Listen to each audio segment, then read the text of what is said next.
There are people who cannot stand seeing others struggle, and they believe their purpose in life is to fix everything around them. Their relentless need to help often leads them down paths that aren't always well-intentioned. It's like they've taken on the role of a silent savior, trying to heal the broken pieces in others' lives. But in their quest for perfection, they often overlook a simple truth. No one asked for their help.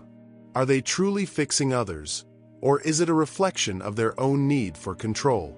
As we explore the psychology behind these fixers, we begin to unravel a web of self-doubt, insecurity, and fear. The question remains, what drives a person to become obsessed with mending others when they themselves are often broken? The answer is far more complex than it appears. The need to control is a driving force for many people, especially for those who find it hard to tolerate chaos or unpredictability in their lives. For these individuals, the world around them feels like an unpredictable, unmanageable place. To feel safe and secure, they believe they must take charge, even in situations where their influence may not be needed or wanted. It's as if they are constantly searching for pieces to fit in a puzzle that doesn't quite belong together. This behavior often stems from deep-seated fears. The fear of being vulnerable, the fear of things slipping out of their grasp, and the fear of facing the unknown. To avoid these feelings, the fixer takes on the role of a protector, trying to restore balance by managing everything they can.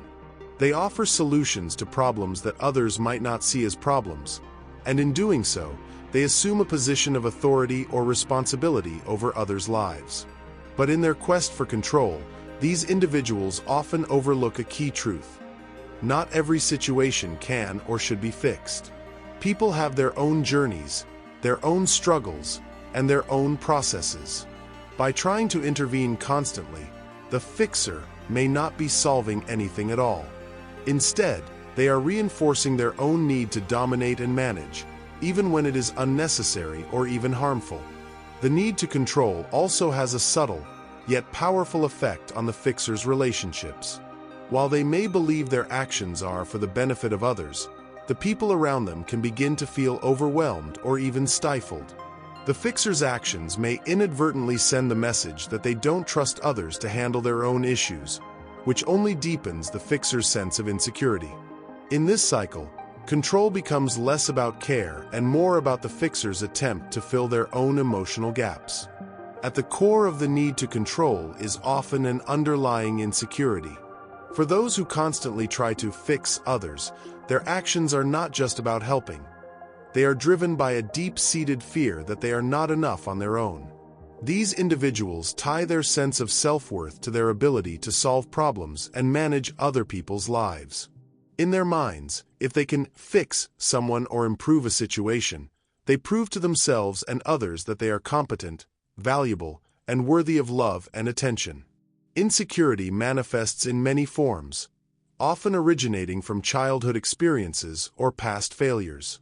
Perhaps they grew up feeling overlooked or undervalued, leading them to believe that their worth is only validated through external achievements.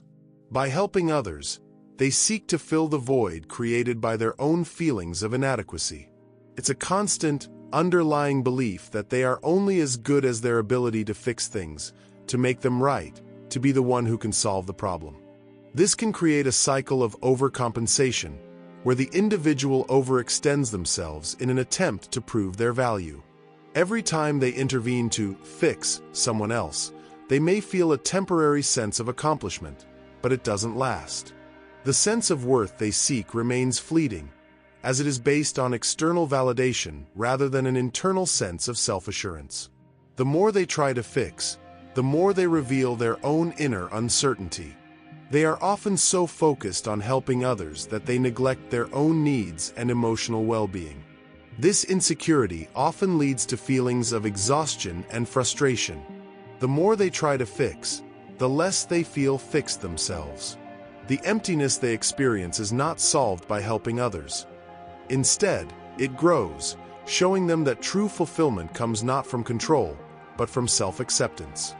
For many who feel the need to control and fix others, the act of helping becomes more of a mask than a true expression of care.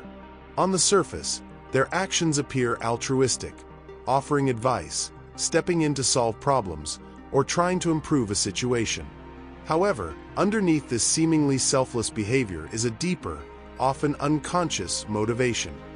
A desire for external validation and a need to feel needed. The helper may not even realize that their actions are more about their own emotional fulfillment than the well-being of the person they're trying to help. This mask of helping is often worn so seamlessly that the fixer may convince themselves that they are acting purely out of kindness or concern. They believe that by offering advice or solutions, they are improving someone's life.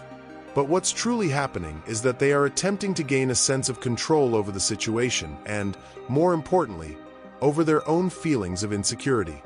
Their need to fix becomes a way to assert their worth, as if to prove that they are indispensable, valuable, or capable of making a difference.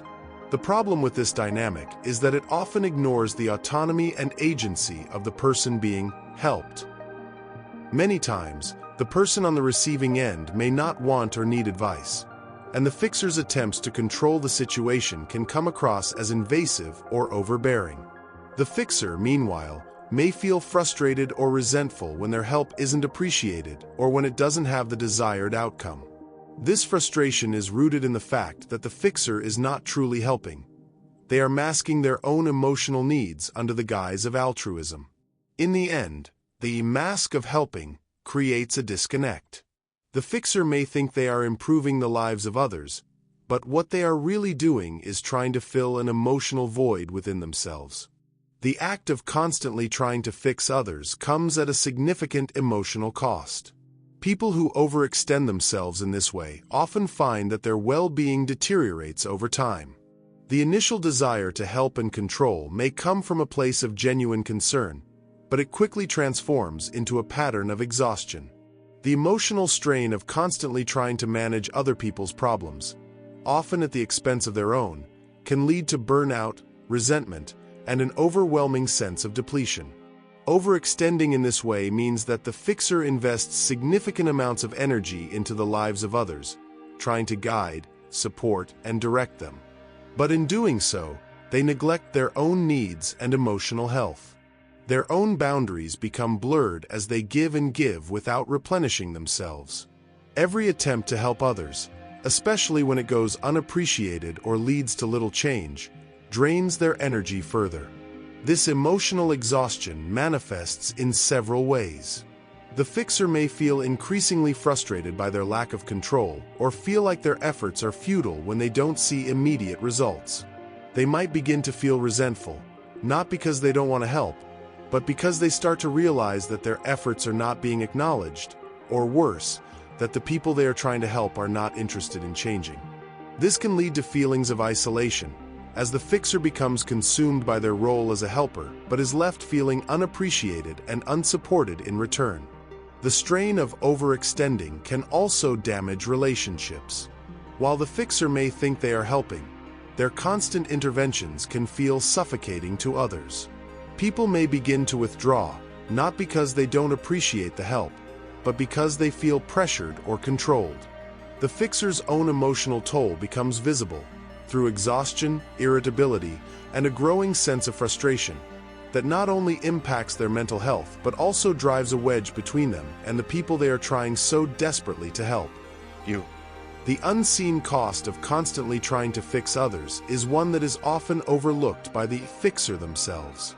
While they focus their energy on solving problems and attempting to improve the lives of others, they slowly lose touch with their own needs and emotional health.